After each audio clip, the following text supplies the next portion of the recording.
Bismillah, alhamdulillah, wa salatu wassalamu ala rasulillah, sallallahu alayhi wa sallam.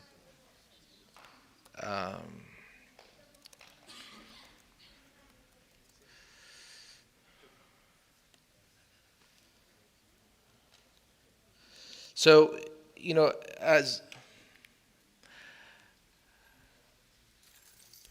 tonight we have a Q&A session, inshallah, where I present 2 or 3, depending on the time, 2 or 3 mas'ala, or situations or questions, and try to give an answer, and then open the floor for questions from you, from the audience, inshallah ta'ala. Is that okay? Okay, cool. Should we start with marriage or divorce? Let's start with marriage first, inshallah ta'ala. So a question, a very interesting situation or question or contemporary, I would say, scenario that comes up. It's not very frequent, but it comes up. The question will be asked like this: is virtual nikah or marriage contract allowed or valid? Yeah? Have you ever heard that before? Yeah? Okay. Now, before we answer that question, because it's not a simple yes or no. Right? It depends on what you mean by virtual, what is the medium that is used, right? We must first say that nikah or marriage contract is aqd meaning a contract. It has some requirements in order for it to be valid. You have arkan and then you have shurut, right? And then there are, of course, sunan mustahabbat. You have arkan. Arkan are the pillars, meaning if one of these pillars or elements of any contract is missing, then there is basically no contract, right? Or if one of the arkan, these elements, these very essential components of a contract is invalid, then the whole thing becomes invalid. Okay? Now, on the other hand, you have shurut. Shurut are the conditions. Some of the conditions are binding, and conditions are binding, but some of the conditions are necessary. Now, conditions, if they're missing, or if there's something about some of these conditions that needs to be corrected, it does not invalidate the whole contract, but that condition has to be what? Addressed. It has to be fixed. So it's very important to make a distinction between these two types of components of a marriage contract or nikah. So what are the pillars or the essential components of a marriage contract? Number 1, right? The 2 individuals, right? The bride and the groom. They both have to be of sound mind, and they have to be able to be married to each other. There should not be anything with any one of the 2 parties involved in this marriage contract coming together to be married. There should not be anything with either one of them that invalidates the marriage contract. They should both be sound. Right? What do we mean by that? For instance, if one of the 2 parties is, if they are mahram of each other,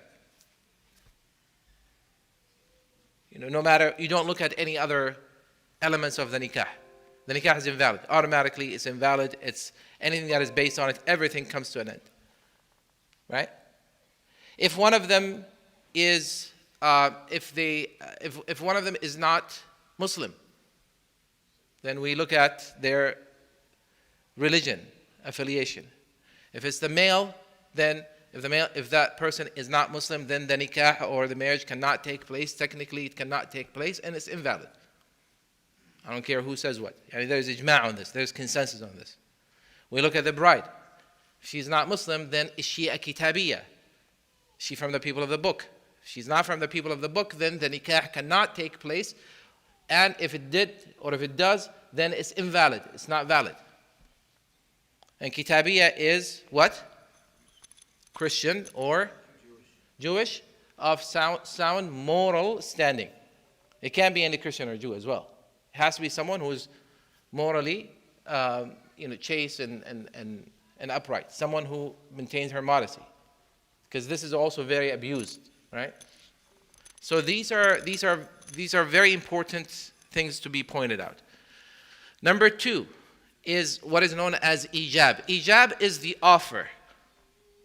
And it's done either, it's done by the representative of the bride. It could be her wali or her wakil.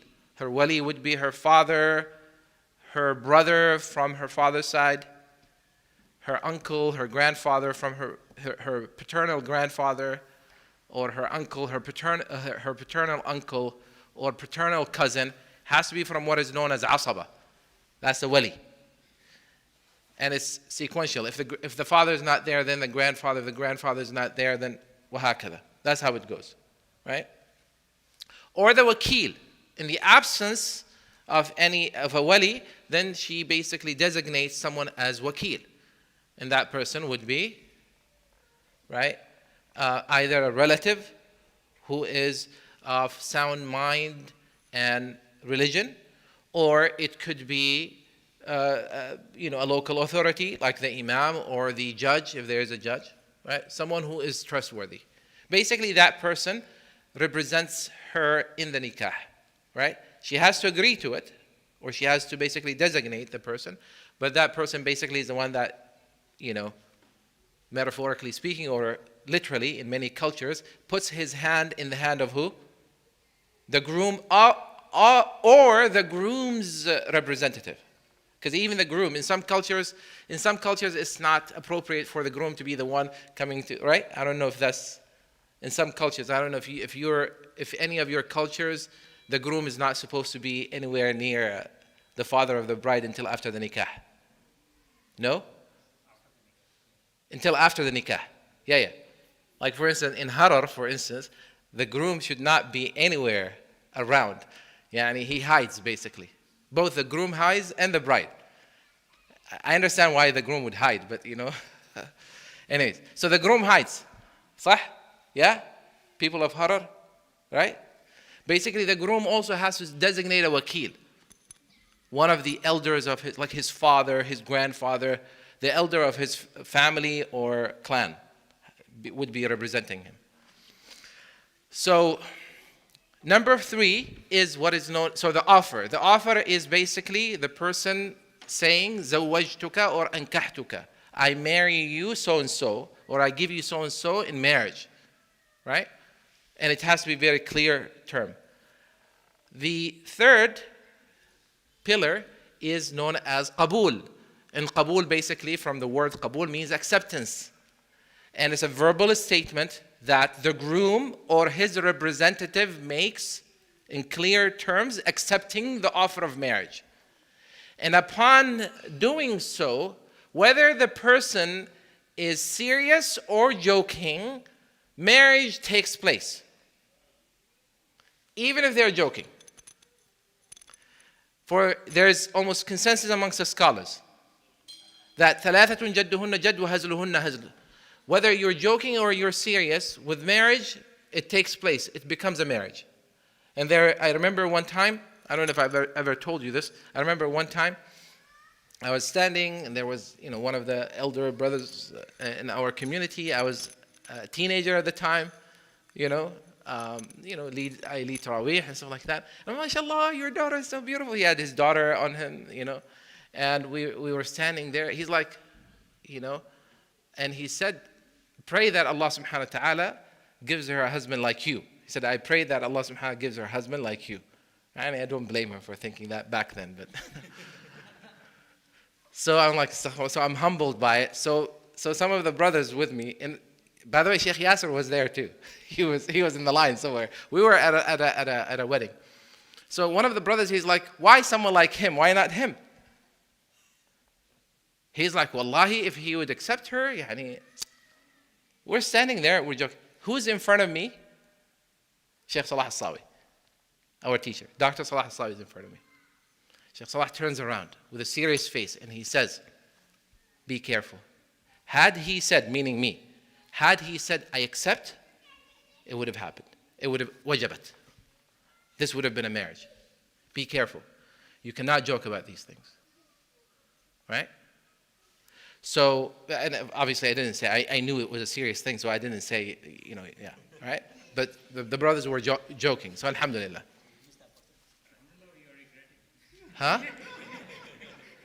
Oh, no, I know a story that happened with one sheikh that actually ended up teaching a person who was joking like this in his majlis. One of the scholars, without mentioning his name, one of the scholars, something like this happened, and he taught that person a lesson, right? So this is something that we don't joke about. Likewise, by the way, divorce, you can't joke about divorce. Yani a man cannot say to his wife, what do you think if I divorce you today? Ha ha ha. Or send her a message, text message saying, you're divorced. And then after that, just kidding, April Fools. No, you're a fool. The divorce actually took place. You can't do that. Divorce is not something the word is not something one can utter or throw around. Right? So there is no joking about it. So these are the pillars of it, the pillars of the nikah. Now the conditions of the nikah is the consent of the wali, the witnesses, at least two or more sound witnesses. These are conditions that validate the marriage contract. Now, when it comes to ijab and qabul, the verbal exchange of the vows, I marry you, so and so, and the person saying, I accept, there is a condition that is part of it, known as ittihadul majlis, same sitting. This verbal exchange has to happen in the same space, time and or space, right? Time and or space. It has to be in the same sitting. In other words, someone cannot say to a young man, mashallah, say, I marry you, my daughter. And then the other person is like stunned. They're like, I don't know. And then runs away. And then comes the next day, he said, you know what, I accept. It doesn't work like that. It has to be in the same sitting. Wadah? Is this clear?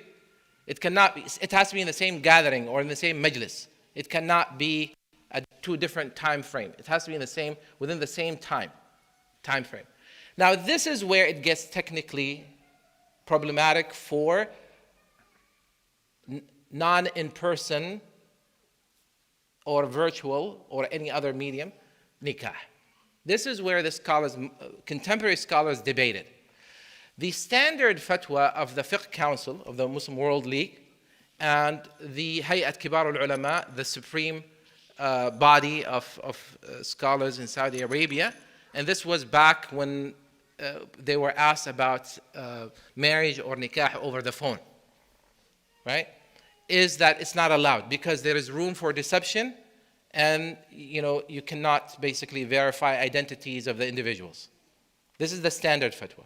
However, if we further look at the situation, especially nowadays, we have to ask the person, what do you mean by virtual nikah? Are we talking about WhatsApp messages back and forth? No, that doesn't work. Right? Or are we talking about a video conference of some kind that is reliable, where identities of the involved parties can be verified, right? Where it is as good as an in-person meeting, in my opinion, and based on the fatwa also of many of our teachers and mashayikh and reputable bodies like Assembly of Muslim Jurists in North America, that nikah is valid. Now, whether you recommend it or not, that nikah is valid, right? Because if you can do medical checkups on Zoom, right? Do doctors use Zoom or use something else?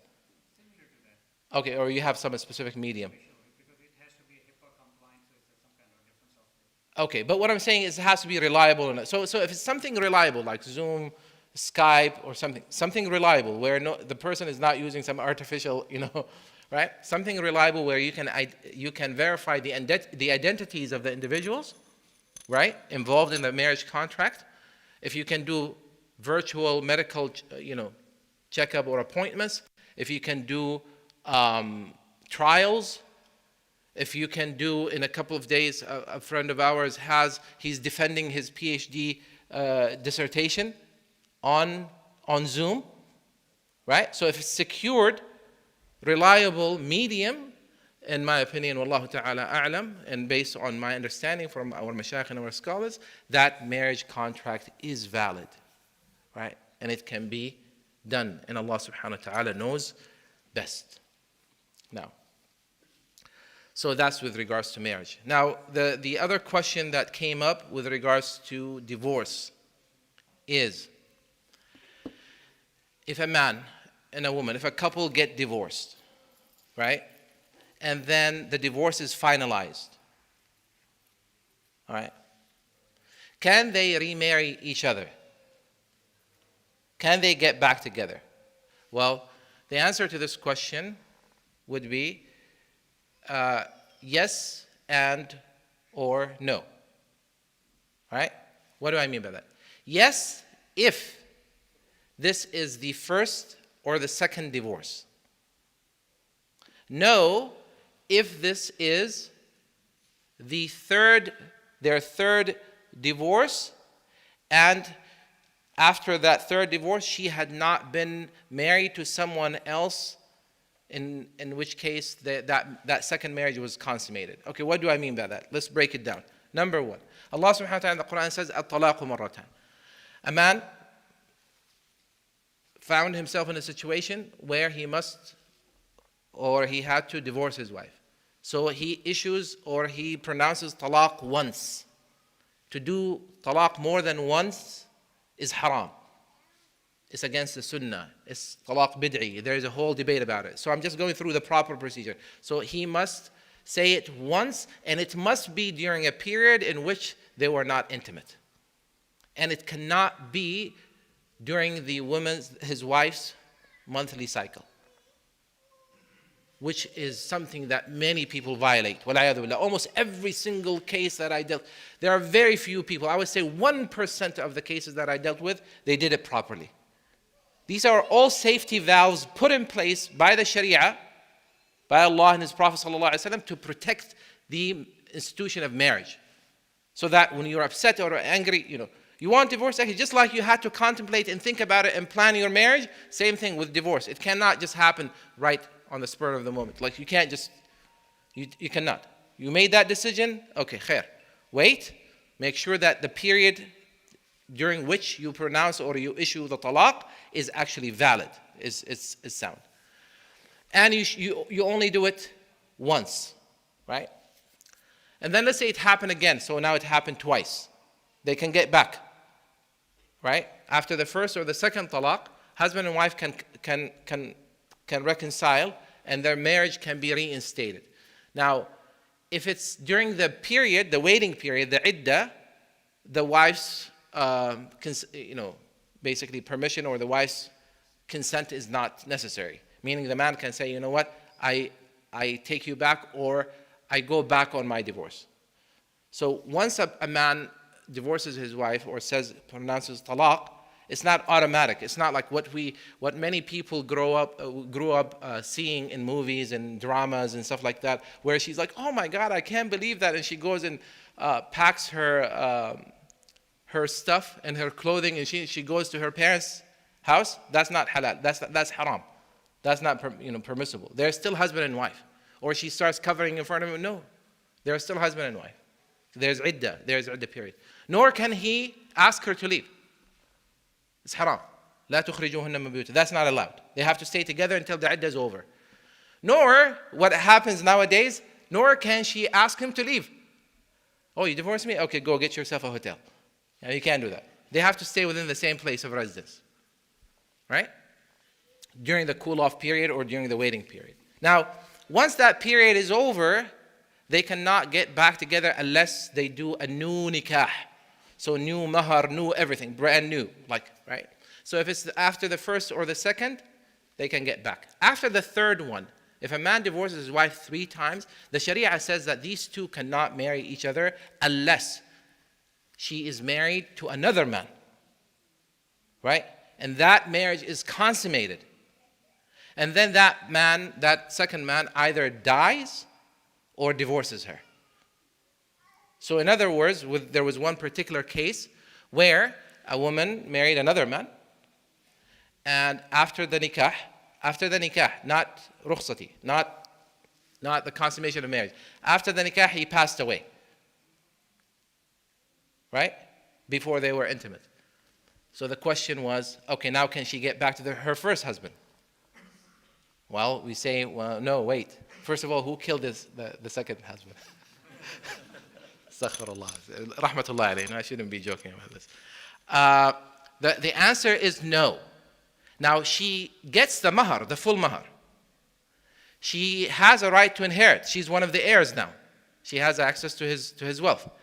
But that second marriage of hers does not count to make her halal or legal for the first husband to take her, because the marriage was not consummated. There was no intimacy. So she's still, that man, her first husband, cannot marry her. Right? Wadah? Is this clear? So I hope this answers the two questions that I was dealing with over the past few days. هذا والله تعالى أعلم وصلى الله على سيدنا محمد وعلى آله وصحبه وسلم تسليما كثيرا. If anyone has a follow-up question or clarification, we're going to go on for 10 minutes. But before we go on, inshallah ta'ala, I want to say, it's getting late. I think, inshallah ta'ala, during the summer, starting next week, our Friday night program should be between Maghrib and Isha. I was here for Maghrib and I was hoping. So if you don't mind, inshallah ta'ala, starting next week, the program will start between Maghrib and Isha. So about 10 minutes after Maghrib, after we pray Maghrib. So around 8:45 we'll start the program. And next Friday night, we have a very special guest coming. His name is Sheikh Abdurrahman As-Susi. He is one of the students of world-renowned qari and a scholar from Somal, from Qatar as well, known as Sheikh Abdul Rashid Ali Sufi Hafidhahullah. Ali Sufi Rahimahullah, the father. So Sheikh Abdul Rashid is a student. And he's an Imam in Minnesota. And what is interesting about what he has to offer us next week is a history of the qira'at, because he has the 10 qira'at, all right? And you will hear samples of the variations in the qira'at, right? So most likely also when he leads us in salah, inshallah, he will be reciting in different qira'at. So it's going to sound different. So enjoy it, inshallah ta'ala, and he will give an overview of the various qira'at, the 10 qira'at, and the variations between those 10 qira'at. So please join us for that, inshallah. That's between Maghrib and Isha, inshallah, next Friday night, inshallah. Does anyone have any question or comment regarding? Yes. Wa alaikum assalam wa rahmatullahi wa barakatuh.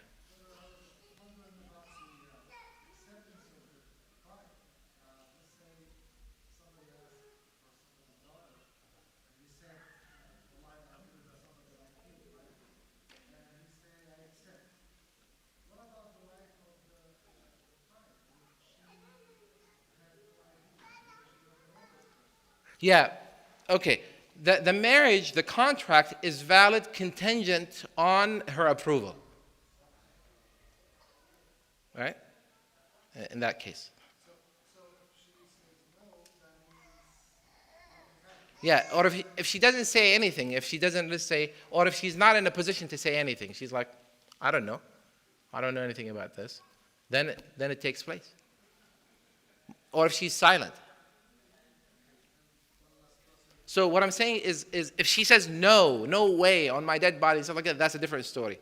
But if she doesn't say anything, or if she's like, I don't know, or whatever, right? Then it actually happened.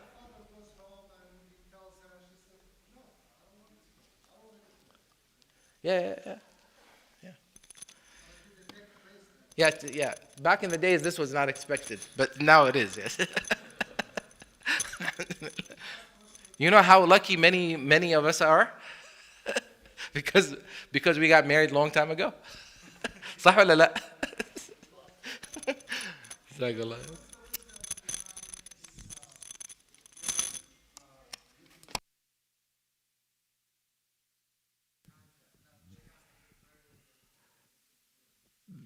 Yes, before Islam and before the revelation, specifically before the revelation of the verses of talaq, this particular verse, at-talaq marratan, men used to divorce their wives and then take them back.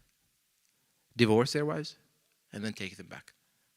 So she's neither divorced or, right? She's neither divorced and free to marry someone else, nor is she married. So every time there's an issue or he wants to, punish her, or he would, utter the word talaq. He would divorce her, right? So Islam came and said, no, this kind of abuse of this power is not allowed. So be careful. We're going to give you one chance, 2 chances. You say it the 3rd time, that's it. You can't have her, right? Unless she marries someone else, and then it will be a reset, right? So now it made men think twice, right? Oh, wait a minute. I can't do this. I'm going to lose this person, right? And obviously, it doesn't say once because, sometimes it happens, right? Once or twice. But if it happens 3 times, then that's it, right? So it's to prevent the abuse of this particular authority, power, or privilege. No. Yes. Sorry, ladies, you have a question? Yes. Sorry. We'll take a question from. MashaAllah. Yes.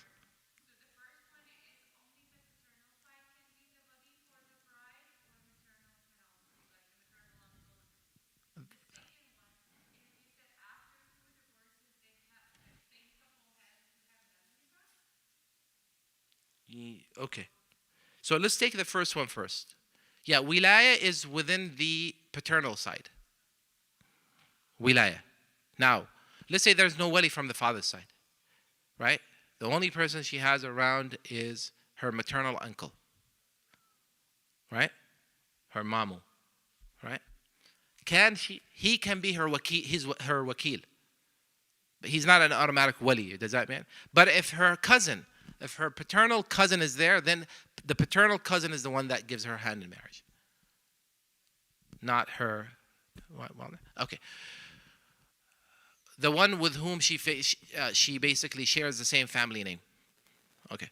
Now, the second question had to do with what?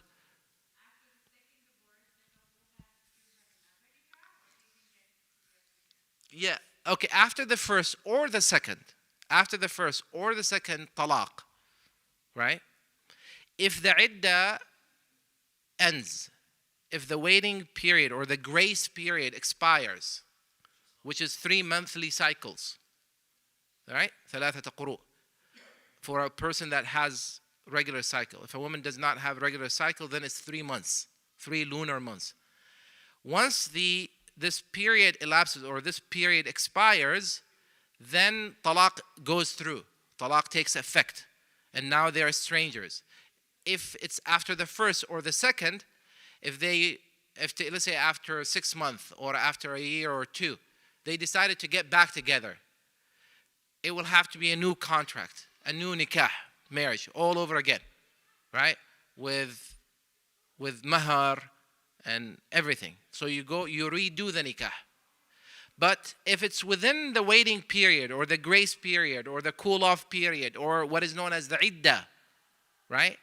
If they reconcile during the iddah, then there's no need for that. All he has to say, if anyone was aware of the talaq, is they have to just inform maybe a couple of people or from the community or whoever is involved or their family members, right? Say, listen, we got back together, we suspended. Basically, the talaq proceeding is interrupted.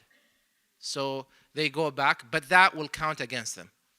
So that divorce will count against them or against him. Now, I hope that. Yes?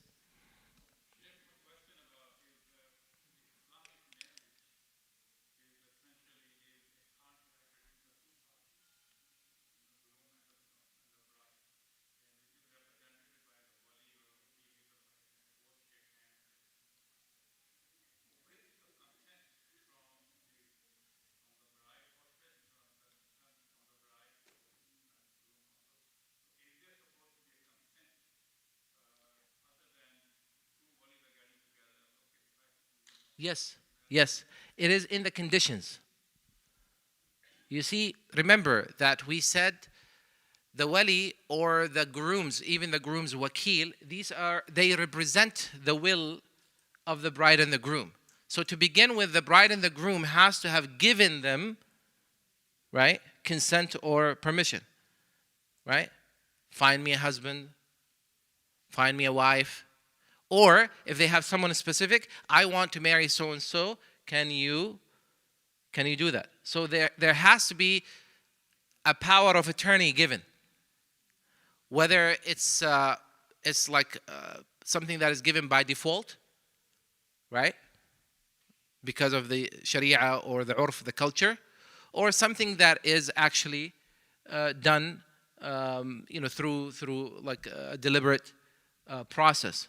So, for instance, in some cultures, the man will say to his father, or if his father is not around, will say to his uncle, find me someone, right? Or he may find someone, go to so and so's family, and see if they would accept me as a husband to their daughter, and then basically that person goes and speaks on his behalf. And if usually the nikah is the last part. The marriage contract is after all these things have been done. The khitbah, the proposal, and the engagement, and all of that. And then the agreement on the mahar and all of that. So we're talking about the final step, which is the marriage contract. That's what we're talking about. So the assumption is that the individuals, whether it's the wali or the wakils, or the person who's officiating the marriage, they already have the consent of the bride and the groom in place. Like, for instance, here in the state of Tennessee, or even when I was in the state of California, people are required to bring a marriage certificate, a marriage license. A marriage license, meaning a license from the county to say that these two individuals can legally get married. By bringing this license to me, which bears the signature of both the bride and the groom, by bringing this, they're already informing me that I have their consent, and whoever is representing them has their consent to actually proceed with this marriage contract. So when the marriage contract or the marriage license is brought to me, right, and I see and I verify the names and the IDs and all of that, for a technical reason, we usually ask the bride and the groom. But let's say the father of the bride and the father of the groom, both of them are there on behalf of their children to proceed with this marriage contract, and there are at least two witnesses. Then khalas, it can take place. Yeah.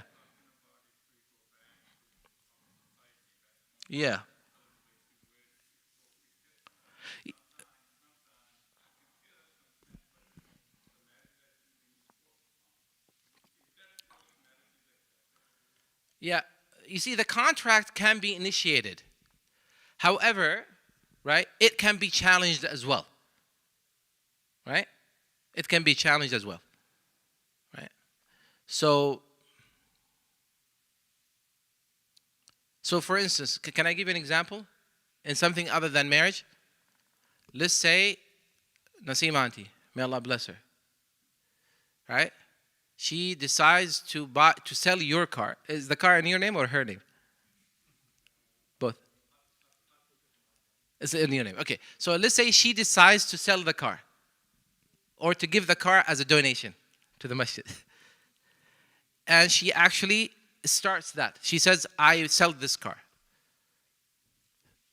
And then the person that wants to buy or receive the car says, I take it. Now this contract has been what? Has been initiated. There is now a contract. There is Ijab and Qabul. There is a verbal offer, and then there is a verbal acceptance. Now, this person can make a claim to the car. But then when they make a claim to the car, right, we tell the person, well, wait a minute, this wasn't the actual owner of the car. This is the spouse of the owner of the car.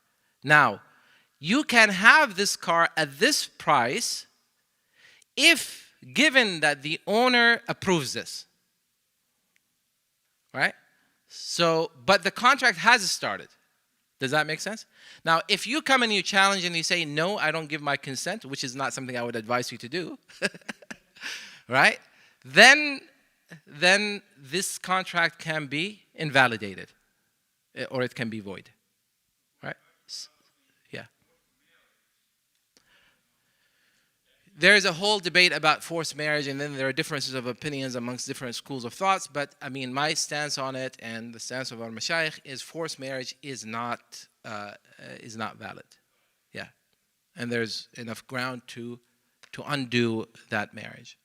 And then there are a lot. It's complicated because let's say there was a forced marriage, and then it was proven that it was forced marriage. It can be undone, right? And then if there was mahar and stuff like that, no, it's not returned. If the marriage is consummated, then the mahar stays, So it gets complicated depending on that specific scenario. Wallahu ta'ala alam. Jazakumullah khair. May Allah subhanahu wa ta'ala bless all the marriages that are taking place here in our community and elsewhere in the Muslim world. May Allah subhanahu wa ta'ala bless the couples who are getting married during this summer. Ata? Oh, you got a question. I thought you got married. Okay. You got a question. Oh, no problem, inshallah. Okay, no problem. I mean, this is the best time to do it now. He's not here. Just go ahead and do it. Say, Dad, I got married. You don't need his consent. Jazakumullah khair. So let's conclude, inshallah ta'ala, and I'll be around, inshallah, if anyone has any follow-up questions. Subhanakallahumma bihamdik. Nashhadu an la ilaha illa ant. Nastaghfiruka wa natubu ilayk. We do have some very, mashallah, qualified bachelors in the house. May Allah subhanahu wa ta'ala grant them righteous wives. I think these brothers need a new prescription, or they need prescription glasses because they're not seeing anything. All right. Jazakumullah khair. Assalamu alaikum.